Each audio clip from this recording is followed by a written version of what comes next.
ജീവിതത്തിൽ നിർണായകമായ ഒരു തീരുമാനം എടുക്കണം. എനിക്കൊരു വിഷയത്തിൽ നിങ്ങളുടെയൊക്കെ ഉപദേശത്തിന്റെ ആവശ്യമുണ്ട്. ഇത്രയും ലോകപരിചയമുള്ള നിന്നെ ഞങ്ങളൊക്കെ എന്തുപദേശിക്കാനാ? എന്താ കാര്യം? അത് എടി, എനിക്കിപ്പോ ഒരു 10-35 വയസ്സല്ലേ ആയുള്ളൂ. ഒന്നുകൂടി വിവാഹത്തെപ്പറ്റി ചിന്തിക്കാനുള്ളതല്ലേ ഉള്ളൂ. മനസ്സിലായോ? കേറിക്കൂടിട്ടുണ്ടല്ലോ. അതാരാ? അത് അങ്ങനൊന്നുമില്ല. എന്റെ ഒരു തോന്നൽ. എന്താന്ന് വെച്ചാ തുറന്നു പറയടി. ഗോപിക്കയുടെ ഷോപ്പിൽ ആ വിനയില്ലേ, മുമ്പ് ഞാൻ ഉടക്കുണ്ടാക്കിയ ആള്, എനിക്ക് അങ്ങനെ ഇഷ്ടമായി. അപ്പോഴത്തേക്ക് അവിടെയും പോയി കൊളത്തിയോ? വിവാഹം കഴിച്ചാലോ എന്നൊരു ചിന്ത. അതിന് വിനയൻ സാർ നിന്നെ ഇഷ്ടമാണെന്ന് പറഞ്ഞോ? അങ്ങനെ തീർത്ത് പറഞ്ഞിട്ടൊന്നുമില്ല. പിന്നെ പക്ഷേ അങ്ങേർക്ക് എന്നെ ഇഷ്ടായി എന്നാണ് എന്റെ ഒരു ഇത്. അയ്യോ, ഒരു റോങ് നമ്പർ വരുത്തിയ വിന നോക്ക്.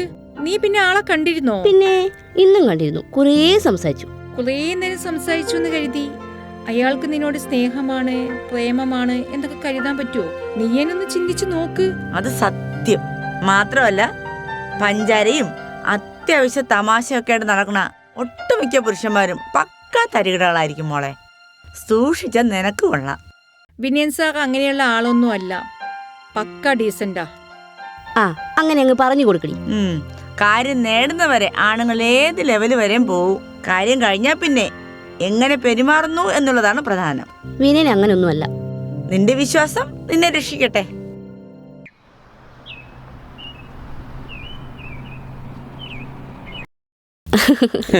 ഇവിടെ നല്ല സീനാണല്ലേ? അതെ. നമുക്ക് എല്ലാ വൈകുന്നേരം ഇങ്ങോട്ട് വന്നാലോ? എന്തു പറയുന്നു? എന്തോ എനിക്ക് ബീച്ചാ ഇഷ്ടം. നിനക്ക് ബീച്ച് ഹോട്ടലിലെ ബിരിയാണി കഴിക്കണം. എനിക്ക് കാര്യം മനസ്സിലായി. ഇവിടുത്തെ ഐസ്ക്രീം അത്ര മോശമൊന്നല്ല.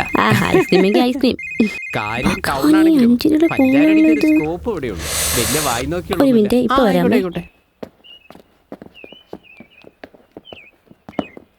ഹലോ അമ്മേ, ഞാനാ. പറ. ഒരു വിശേഷം പറയാനാ വിളിച്ചത്. അച്ഛൻ, അതായത് നിങ്ങളുടെ ഭർത്താവ്, 4 ദിവസം മുമ്പ് മരിച്ചു. ബാബുട്ട് മരിച്ചോ? നീ എന്താ എന്നെ അറിയിക്കാഞ്ഞേ? എന്തറിയിക്കാനാ? നിങ്ങൾ തമ്മിൽ പ്രത്യേകിച്ച് ബന്ധമൊന്നുമില്ലല്ലോ. അത് ശരി.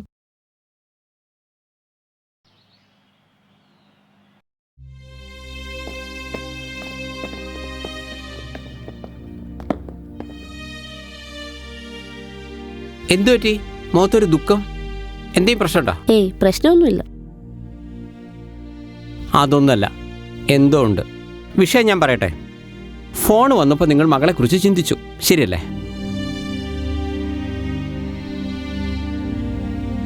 അല്ല, അവള് ഹോസ്റ്റലിൽ നിന്നിട്ടാണോ പഠിക്കുന്നത്? അതെ. സത്യം പറഞ്ഞ ഈ ഡൈവേഴ്സ് കേസ് വരുമ്പോൾ കുട്ടികളൊന്നും ഇല്ലാതിരിക്കുന്ന നല്ലത്. സമാധാനമായിട്ട് രണ്ടാമത് കല്യാണം കഴിക്കാലോ. ഈശ്വര, കല്യാണം കഴിച്ച് പോയ മോളൊക്കെ എനിക്കുണ്ടെന്നറിഞ്ഞ് ഇങ്ങനെ ഇനി അംഗീകരിക്കുമാവോ? ഇനി കുട്ടികളുണ്ടെങ്കിൽ നമ്മൾ രണ്ടാമത് കല്യാണം കഴിക്കുന്നവർ ആ കുട്ടികളെ എത്രമാത്രം ആക്സെപ്റ്റ് ചെയ്യുന്നു പറയാൻ പറ്റില്ല.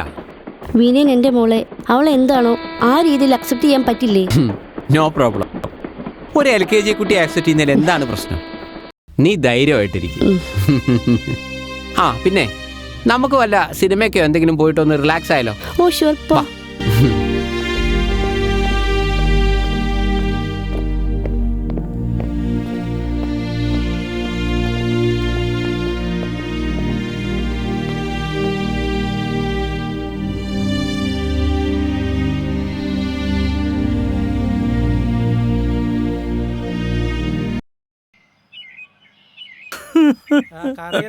എന്റെ ഏട്ടനൊരു പാവം. കല്യാണം കൂടി കഴിച്ചിട്ടില്ല. നിങ്ങൾ കരയല്ലേ? ഇത്രയും കാലം നാട്ടുകാർക്ക് വേണ്ടിട്ടാ ജീവിച്ചത്.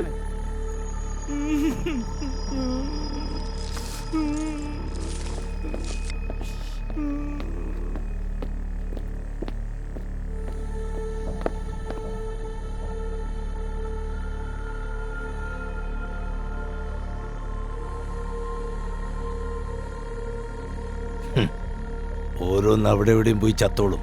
നമുക്ക് പണി തരാൻ എന്ത് ചെയ്യാനാ സാറേ നമ്മുടെ ഓരോ ദിവസം.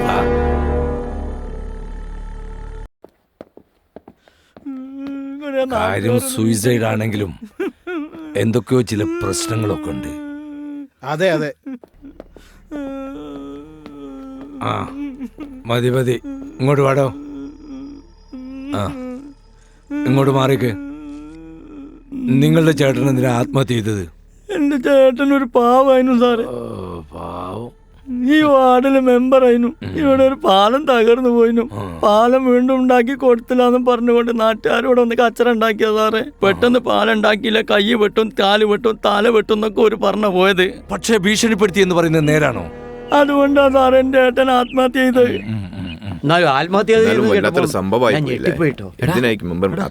എന്തിനാടാ ഇയാൾ ശരിയാണോ? കഷ്ടായിപ്പോയി. അയാളൊരു പാവായിരുന്നു. നീ അല്ലേ കോപ്പ ഇന്നലെ പറഞ്ഞ് കൈ വെട്ടും കാല് വെട്ടും തല വെട്ടും എന്നൊക്കെ? അതൊന്നും മനസ്സറിഞ്ഞ് പറഞ്ഞല്ല. പിന്നെ എന്തായാലും പെട്ടു. ഭീഷണിപ്പെടുത്തിയോ? സാറേ അവരാണ് ചെയ്തത്. വിനയനും ജിഷ്ണും ഗഫൂറും ഓരെല്ലാരും ആണ് സാറേ ഇത് പറഞ്ഞ ഏട്ടനെ ഭീഷണിപ്പെടുത്തിയത്. ഒരുത്തനെയും വിടരുത്, എല്ലാരും വാങ്ങോട്ട്. നമ്മുടെ അടുത്തേക്കാണല്ലോ വരുന്നത്. യഥാർത്ഥത്തില് പാലത്തിന്റെ വിഷയത്തിൽ എന്റെ ഏട്ടൻ നിരപരാധിയാണ് സാറേ. ഓഹോ, ഇവിടുത്തെ നാട്ടുകാരൊക്കെ കൊള്ളാലോ, നിയമമൊക്കെ കയ്യിലെടുക്കും അല്ലേ? നിങ്ങളെല്ലാവരും കൂടി മരിച്ചുപോയ മനുഷ്യനെ ഭീഷണിപ്പെടുത്തി എന്ന് പറയുന്നത് നേരാണോ? സർ, ഞങ്ങൾ ഭീഷണിപ്പെടുത്തിയിട്ടില്ല. പിന്നെ സർ, ഞങ്ങൾ അങ്ങനെയൊന്നും ചില ചെയ്തില്ല. കാര്യങ്ങളിൽ എന്ത് കാര്യടോ? ഒരു പാലം തകർന്നതുമായി ബന്ധപ്പെട്ട് ചെറുതായിട്ടൊന്ന് സംസാരിച്ചു. അതിൽ ഭീഷണിയൊന്നുമില്ല. പിന്നെ സാധാരണ കാര്യം പറഞ്ഞാൽ ആരെങ്കിലും ആത്മഹത്യ ചെയ്യോ? നിങ്ങൾ നന്നായിട്ട് ഭീഷണിപ്പെടുത്തിയിട്ടുണ്ടാവും. അത് കേട്ട് പാവം ആത്മഹത്യ ചെയ്തിട്ടുണ്ടാവും. ഇതല്ലേ സത്യം? കഴിഞ്ഞ ദിവസം ഇവിടെ വന്ന് ഭീഷണിപ്പെടുത്തി എല്ലാത്തിനെയും പിടിച്ച് അകത്തിടും. ആത്മഹത്യാ പ്രേരണ കുറ്റം കൊലപാതക കുറ്റത്തിന് തുല്യമാണ്. അയ്യോ വിനയ, നമ്മളെല്ലാം പെട്ടല്ലോ. എന്ത് ചെയ്യും? അറസ്റ്റ് ചെയ്താം, എല്ലാത്തിനെയും പിടിച്ച് ജീപ്പ് കയറ്റ്. ഭീഷണിപ്പെടുത്തുമ്പോ ആലോചിക്കേണ്ട കാര്യല്ലേ? അതന്നെ. ഹലോ, പോലീസ് ആകെ പ്രശ്നമാക്കുന്നുണ്ട്. ആ വിനയൻ ഇപ്പൊ അറസ്റ്റ് ചെയ്യാനുള്ള പരിപാടിയാ. അതൊരു വല്ലാത്ത കൊണ്ടുപോയി അവനാ. ചന്ദ്രേട്ടൻ എന്തും ചെയ്യാൻ പറ്റുക ഇപ്പം ചെയ്യാട്ടോ.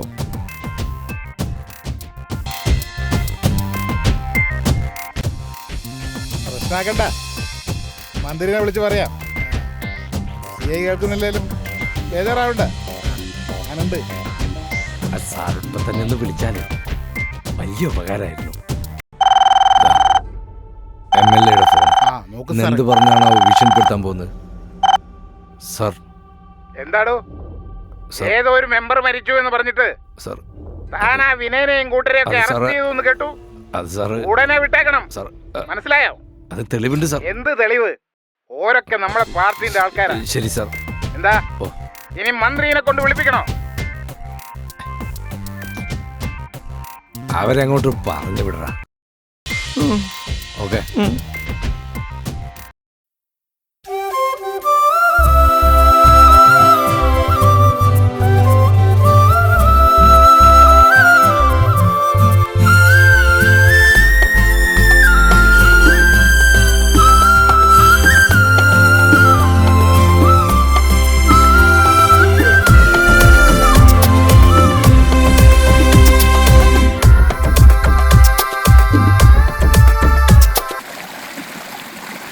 അന്ന് പോയതിൽ പിന്നെ നിന്റെ അച്ഛനെ ഞാൻ കണ്ടിട്ടില്ല.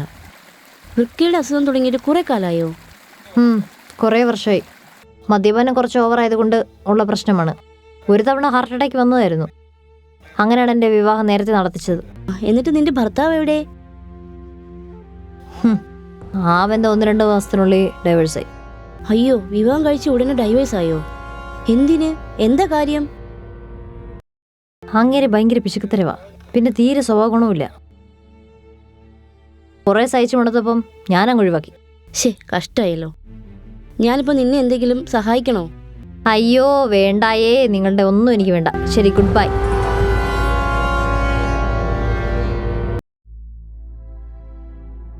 സാരമില്ല അഞ്ജലി, നീ വിഷമിക്കാതിരിക്കുക. ഞങ്ങളൊക്കെ അടുത്തില്ലേ? അച്ഛൻ മരിച്ചതോടെ ഞാൻ തീർത്തും ഒറ്റപ്പെട്ടു പോയി ചേച്ചി. അച്ഛനെ മാത്രമല്ലേ നിനക്ക് നഷ്ടപ്പെട്ടിട്ടുള്ളൂ, അമ്മ ഇപ്പോഴും ജീവിച്ചിരിപ്പുണ്ടല്ലോ. ഉഫ്, ഒരമ്മ. അമ്മയെന്ന് പറയുന്നവരെ കുറിച്ച് കേൾക്കുന്ന തന്നെ എനിക്ക് വെറുപ്പാണ്. അറിയാലോ, ചെറുപ്പത്തിൽ തന്നെ എന്നെ ഉപേക്ഷിച്ച് കാമുവിൻ്റെ കൂടെ ഒളിച്ചോടി പോയതാ അവര്. അഞ്ജലി, നീ കേട്ട കഥകളൊക്കെ തെറ്റാണ് മോളെ. ഏ നിന്റെ അമ്മ അങ്ങനെ കാമുകന്റെ കൂടെ ഒളിച്ചോടിപ്പോയതൊന്നും അല്ല. നിന്റെ അച്ഛൻ കളവ് പറയണതാ. നിന്റെ അച്ഛൻ സ്ഥിരമായിട്ട് കള്ളു കുടിച്ചു വന്ന് നിന്റെ അമ്മയെ ഒരുപാട് ഉപദ്രവിച്ചിട്ടുണ്ട്. ഇതൊക്കെ സഹി കെട്ടിട്ടാണ് നിന്റെ അമ്മ ചെന്നൈക്ക് പോയത് കുട്ടി, നിന്നെ ഉപേക്ഷിച്ചിട്ട്. ആണോ? എന്നിട്ട് നിന്റെ മരിച്ചുപോയ അച്ഛനെ ഞാൻ കുറ്റം പറയുമൊന്നും അല്ല, പക്ഷെ അദ്ദേഹത്തിന്റെ സ്വഭാവം തീരെ മോശമായിരുന്നു. അച്ഛന്റെ പീഡനം സഹിക്ക വയ്യാതെയാണ് അമ്മ ചെന്നൈയിലേക്ക് നാട് വിട്ടത്. ഇതാണ് സംഭവിച്ചത്. ചെന്നൈയിലേക്കോ? അവൾക്ക് പഠിക്കാൻ നല്ല താല്പര്യം ഉണ്ടായിരുന്നു. അതുകൊണ്ട് നഴ്സിംഗ് പഠിക്കാനായി അവളുടെ കൂട്ടുകാരിയുടെ കൂടെ ചെന്നൈക്ക് പോയി. BSc നഴ്സിംഗിന് ശേഷം ആതിര അങ്ങനെ ദുബായിക്ക് പോയി. അതാണ് നടന്ന സംഭവം. അപ്പൊ കാമുവിന്റെ കൂടെ ഒളിച്ചോടിപ്പോയതല്ലേ? അയ്യോ, അങ്ങനെയൊന്നും അല്ല. അതൊക്കെ നിന്റെ അച്ഛൻ കളവ് പറഞ്ഞതാ. ചെറുപ്പം മുതലേ ഓവറായി മദ്യം കഴിച്ചാണ് നിന്റെ അച്ഛന്റെ വൃക്കയെല്ലാം ഡാമേജ് ആയത്. അങ്ങനെയാണ് അസുഖം കൂടി അച്ഛൻ മരിച്ചത്. ഇതാണ് സത്യം. അപ്പൊ ഞാൻ കരുതുന്ന പോലെ അമ്മയൊരു കുഴപ്പക്കാരിയല്ലേ? അവരൊരു നല്ല സ്ത്രീ ആയിരുന്നു. ഇനിയെങ്കിലും അവരുമായി നീ ഒന്നിച്ച് ജീവിക്ക. സത്യം മനസ്സിലാക്കാൻ വൈകിപ്പോയല്ലോ ചേച്ചി.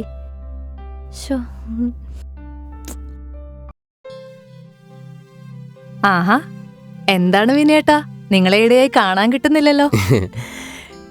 ഈയിടെയായി ഞാൻ ഭയങ്കര ബിസി ആയി. എന്ത് ബിസി? ഞാനൊരു പെൺകുട്ടിയുമായി ഒരു ലൈന് തുടങ്ങിട്ടോ. അത് കൊള്ളാലോ. ആരാണ് കക്ഷി? അത് നമുക്ക് പരിചയമുള്ള ആരെങ്കിലും ആണോ? നിനക്ക് പരിചയം ഉണ്ടാവാൻ സാധ്യതയില്ല. സോഷ്യൽ മീഡിയയിൽ വീഡിയോസ് ഒക്കെ ഇട്ട് തരംഗായ വ്യക്തിയാ. പേര് ആതിര ദുബായ്. മുമ്പ് ദുബായിലായിരുന്നു, ഇപ്പൊ കേരളത്തിലുണ്ട്. നഴ്സാണ്. ആതിര ദുബായിൽ നിന്ന് വന്നോ? അവരും ഡൈവേഴ്സ് കേസല്ലേ? അതെ, ഡൈവേഴ്സാ. ആ ആതിരയ്ക്ക് ആദ്യ ബന്ധത്തിൽ മക്കൾ ആരെങ്കിലും ഉണ്ടോ? ഒരു LKGക്ക് പഠിക്കുന്ന മകളുണ്ടെന്നാ എന്നോട് പറഞ്ഞു. വിനേട്ടനാ LKGക്ക് പഠിക്കുന്ന മോളെ കണ്ടോ? ഇല്ല. കാണണം. ഉടനെ തന്നെ ആ ആതിരയുടെ LKGക്ക് പഠിക്കുന്ന മോളെ കാണുന്നത് നല്ലതാ. എന്തിന്? അല്ല, ആ ചെറിയ കുട്ടിയായിട്ട് ഫ്രണ്ട്ഷിപ്പ് ഉണ്ടാക്കുന്നത് നല്ലതാണല്ലോ. ഭാവിയിൽ ചിലപ്പോ ഗുണം ചെയ്താലോ. ഓ, അങ്ങനെ. അല്ല, നിങ്ങളുടെ കാമുകി ആ ആതിരയുടെ ഫോട്ടോസ് എനിക്കൊന്ന് കാണിച്ചു. പിന്നെ എന്തിനു ഒരു ഫോട്ടോ? 100 ഫോട്ടോ കാണിച്ചിരുമോളെ. നോക്ക്. കണ്ട, ഇതൊന്നല്ല, ഇഷ്ടംമാതിരി വീഡിയോസ് റീൽസ് ഒക്കെ നിനക്ക് സോഷ്യൽ മീഡിയയിൽ ഈശ്വരാ, ഇത് ആതിര ദുബായ് തന്നെയാണല്ലോ. മൊത്തം പ്രശ്നമാവുമല്ലോ. അപ്പൊ നടക്കട്ടെ. All the best. ഓക്കെ, ശരി. എന്നാ ശരി.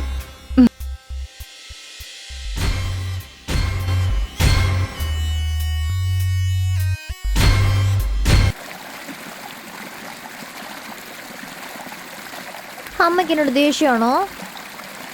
ഈ എല്ലാ സത്യം ഞാൻ ഇപ്പോഴമ്മേ മനസ്സിലാക്കിയത്. സോറി അമ്മേ. ഓരോ തവണ നിന്നെ കാണുമ്പോഴും ഞാൻ സത്യം പറയാൻ ശ്രമിച്ചതാ മോളെ. പക്ഷെ ഞാൻ പറയുന്നത് എന്താണെന്നൊന്ന് കേൾക്കാനുള്ള മനസ്സ് പോലും നീ കാണിച്ചില്ല. I am sorry. എന്ത് സോറി? സ്വന്തം കല്യാണത്തിന് പോലും നീ എന്നെ വിളിച്ചോ? നാട്ടുകാരോടും വീട്ടുകാരോടും ഒക്കെ അമ്മ മരിച്ചു എന്നല്ലേ നീ പറഞ്ഞു നടന്നത്? അതൊക്കെ ശരിയാണോ? നമുക്കിനി ഒരുമിച്ച് ജീവിച്ചൂടെ അമ്മേ? നമുക്കിനി അടിപൊളിയായിട്ട് ജീവിക്കാം, പക്ഷെ ഒരുമിച്ച് ജീവിക്കണ്ട. അത് ശരിയാവില്ല. അതെന്താ അമ്മേ? അതങ്ങനെ ആണ്.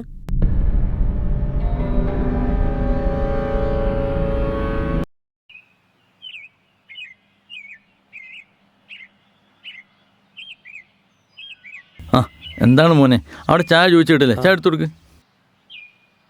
അജയേട്ടാ, എന്താ വീണ്ടും ഭീഷണിപ്പെടുത്താൻ വന്നാണോ? മെമ്പർ മരിച്ചില്ലേ, ഇനിയെങ്കിലും ഞങ്ങൾ വെറുതെ വിട്ടൂടെ? അജയേട്ടാ, അങ്ങനെ പറയരുത്. അന്നത്തെ സംഭവങ്ങൾക്കെല്ലാം മാപ്പ് പറയാനാ ഞാൻ വന്നത്. ഒരു മിനിറ്റ്. കൃഷ്ണേട്ടാ, ഒന്ന് നോക്കിയേ. ഒന്ന് വരൂ.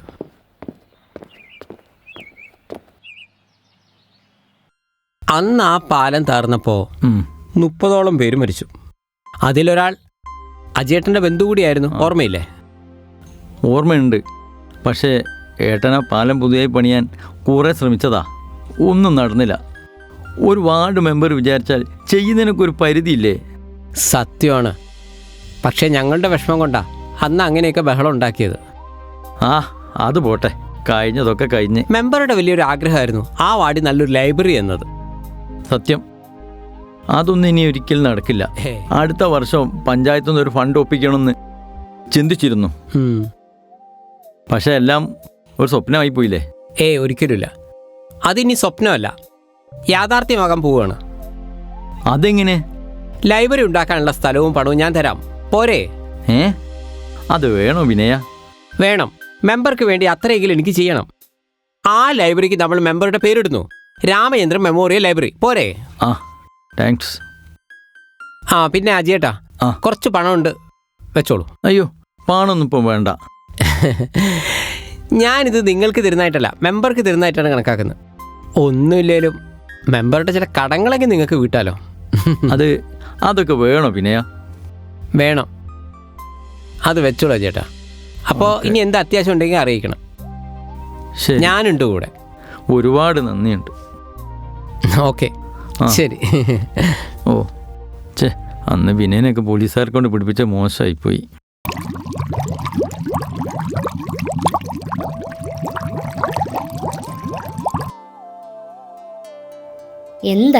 എന്താ കാര്യം? അതല്ല, നമുക്കിനി ഒരുമിച്ച് താമസിച്ചൂടെ? വെറുതെ എന്തിനാ കണ്ട പെണ്ണുങ്ങളുടെ കൂടെ വാടക വീട്ടിൽ താമസിക്കുന്നേ? കണ്ട പെണ്ണുങ്ങളോ?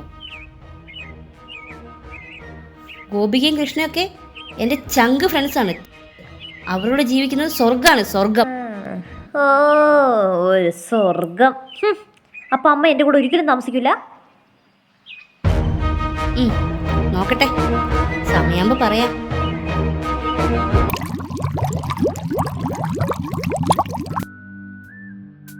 എന്താണ് മൊബൈൽ കുത്തി കളിക്കുന്നത്?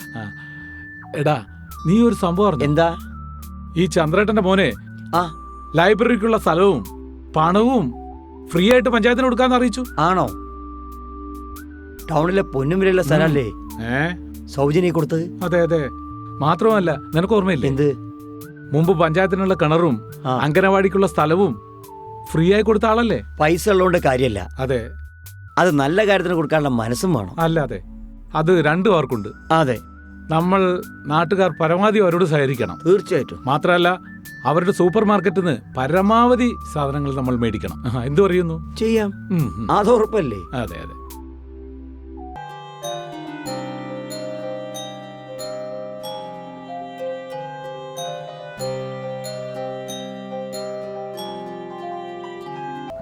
നോക്കു വിനേട്ടാ, നമുക്കൊരു ഹണിമൂൺ ട്രിപ്പ് പോയാലോ? ദൂരെ, ഈ സിനിമയിലൊക്കെ കാണുന്ന പോലെ ഒരു അടിപൊളി സ്ഥലത്ത്. അത് ശരിയാ. വിവാഹത്തിന് ശേഷം നമ്മൾ യാത്രയ്ക്കൊന്നും പോയില്ല. നമുക്കൊരു കാര്യം ചെയ്യാം, ഒരു നോർത്ത് ഇന്ത്യൻ ട്രിപ്പ് പ്ലാൻ ചെയ്താലോ? ഞാൻ ഇന്ന് തന്നെ അച്ഛനോട് പറഞ്ഞ് ടിക്കറ്റ് ബുക്ക് ചെയ്യാം. അച്ഛൻ ടിക്കറ്റ് ബുക്ക് ചെയ്തോട്ടെ, പക്ഷെ അച്ഛൻ കൂടെ വരില്ലല്ലോ അല്ലേ? അതെന്താ അച്ഛൻ കൂടെ വന്നാല്? ഒരു ഹണിമൂൺ ട്രിപ്പൊക്കെ പോകുമ്പം അച്ഛനും കൂടെ. അച്ഛൻ വരുന്നില്ലെങ്കിൽ പിന്നെ നമ്മൾ യാത്രയ്ക്കും പോണ്ട. അതെന്താ അച്ഛൻ വന്നാല്? അച്ഛനെ കൂട്ടിയിട്ടാണ് എനിക്ക് ഹണിമൂൺ ട്രിപ്പ് പോകാൻ താല്പര്യമില്ല കേട്ടോ. എങ്കിൽ നീ യാത്ര എന്നുള്ളത് മറന്നേക്ക്.